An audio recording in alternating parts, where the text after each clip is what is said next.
Hello, this is Michael Wojak with your City Council update for December 21st, 2009. I am incredibly timely on this one because we had a very short City Council meeting.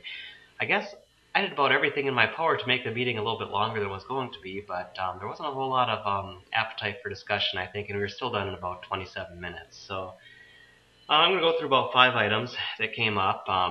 First and foremost, we had reappointments for boards, committees, and commissions. I've made this point a number of times. The city charter says that the mayor appoints people and the city council decides whether or not to accept that appointment for boards and commissions. We have some of our boards that are responsible for multi-million-dollar decisions that affect taxpayers.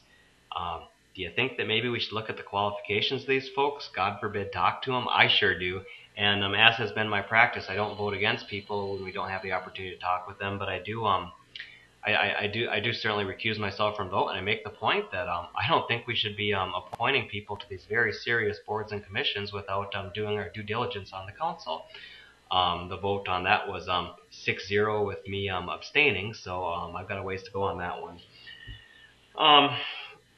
Second item I pulled from the consent agenda, a contract with Rochester City Lines. This is something that came up in the last couple of weeks. We have a contract with the Convention and Visitors Bureau, which apparently nobody read, understood, enforced. Kind of absolutely ridiculous for an organization that gets millions and millions of dollars from the taxpayer. And this is another one of these contracts which are basically self-renewing. I don't have any concerns with the operation. My point is, and the point I'll continue to make is, my God, these are legally binding contracts. They're self-renewing. Don't you think maybe we should see those contracts? Don't you think we should have get an opinion from the attorney of anything that might need updating instead of just continually approving these contracts time after time without actually reading them? I guess I sure do, and I just recused myself from that one. I believe that also passed 6-0 with me staying out of it. Next item. This is one that it would be incredibly sad if it wasn't true. I just wanted a clarification, so I pulled this from the consent agenda, but basically what it was, the second amendment to the developer agreement for the Main Street project. That's the project that I affectionately refer to as Sprawl on Main. That's where there were tens of millions of dollars put into a couple of interchanges down in that area. And apparently what's going on is the city was working behind the scenes to change the terms such that instead of collecting the money when we were supposed to be getting it from the developers, we'd be delaying it for several years. Which, if that's the will of the council, perhaps developer welfare is what the council wants to do. But here's the kicker. You can't make this stuff up. They actually didn't have the amendment in place. We were approving this amendment. It's not even done yet. Nor did we get a copy of it. We didn't see any of it. Basically, we were just approving something that we haven't seen and isn't even complete. I couldn't believe it when I heard it. So net of it is I moved to table it, and I was actually able to get that one through, I think, 4-3. So that one actually has been tabled and held off. I mean, if we're going to be handing out this kind of ongoing corporate welfare, my God, at least we could see what we're handing out beforehand and see how it's going to impact the city's cash flows. Next item, we had to adopt the City of Rochester budget for 2010 and the CIP for 2010 to 2014. I had a couple of amendments here. You're probably going to be hearing a little bit in upcoming days about some of the research I did in the Rochester Visitors and Convention Bureau. Basically, what it came down to is their budget is absolutely out of control. If the rest of the City of Rochester spending had gone up at the rate of that of the Convention and Visitors Bureau, we would have to increase your taxes 67% this year to make ends meet. I think that's completely out of line. Furthermore, we have police officers and firefighters that are probably going to be taking no pay increase, and a number of other employees that are basically actually taking a decrease in pay because of the amount of furlough days that they're doing. We haven't asked this group for any sacrifices, and it gets worse than that too, because we didn't even bother looking at their budget, which, by the way, was supposed to be delivered to us for our review and our approval by August 1st. Never happened. Absolutely ridiculous.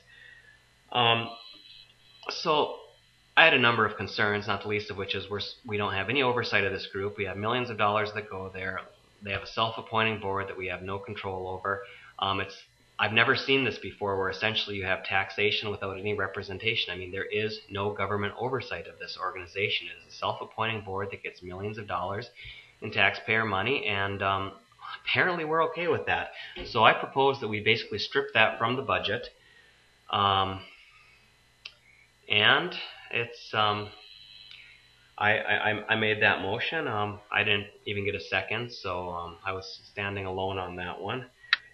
I don't think that this can continue. I don't think that we can have organizations that actually will work against the city and not fulfill the contracts we have with them. But right now, I'm going to need you to lobby your council members, because I'm sure not getting anywhere.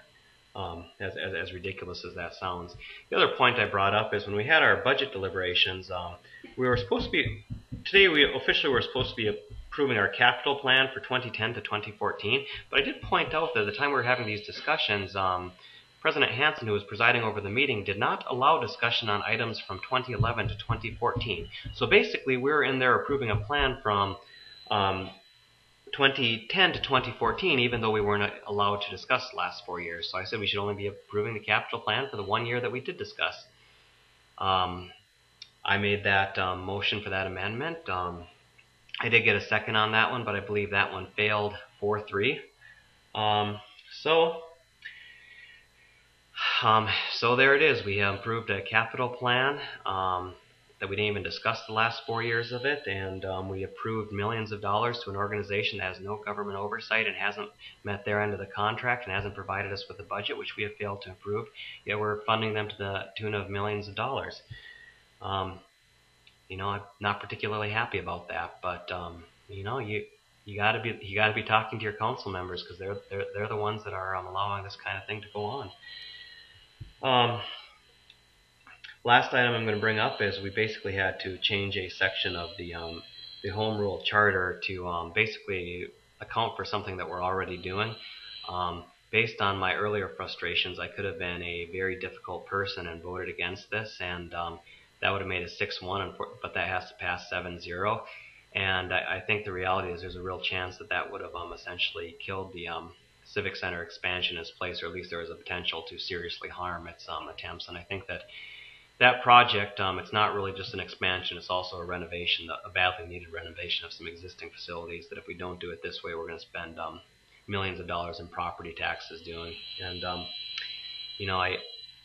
there's enough good going on there that I didn't want some of this to overshadow it. I hate to throw the baby out with the bathwater. So that's an overview of our 27-minute meeting. I suspect that if I had not been there, it probably would have been about a 5-minute meeting again. But it's last meeting of the year. It's certainly been an interesting year. I certainly hope to have brought up some things that other folks haven't been discussing for a long period of time.